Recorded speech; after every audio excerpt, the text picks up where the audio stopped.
Sir మీకు ఇలాంటి awards ఏమైనా వచ్చాయా మీరు చదువుకునే రోజుల్లో?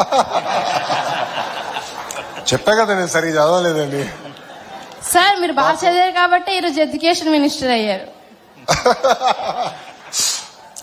పట్టుదల ఉంది కనుక విద్యాశాఖ మంత్రి చెల్లి.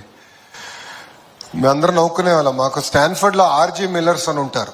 అంటే they are the top 5% of the class. మేమందరం ఫ్రెండ్స్ ఆఫ్ ఆర్జే మిల్లర్స్ అని చెప్పుకునే వాళ్ళం. అంటే వాళ్ళు బాగా చదువుతారు, వాళ్ళకి అవార్డులు వస్తే వాళ్ళ మిత్రులు మనం అని చెప్పుకునే వాళ్ళం.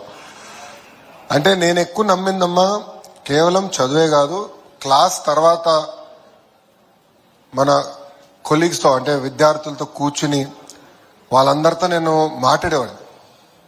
ఎంబీఏ తీసుకుంటే అనేక దేశాల నుంచి వాళ్ళు వచ్చిన వాళ్ళు.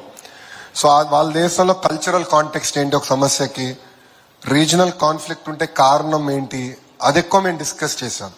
ఎందుకంటే అవన్నీ మీకు ఎంబీఏ పుస్తకాల్లో రావు, క్లాస్లో ఎవరు చెప్పలేరు. అది అర్థం చేసుకోవాల్సిన అవసరం చాలా చాలా ఉంది. సో దానిపైన నేను ఎక్కువ శ్రద్ధ పెట్టేవాడిని తల్లి.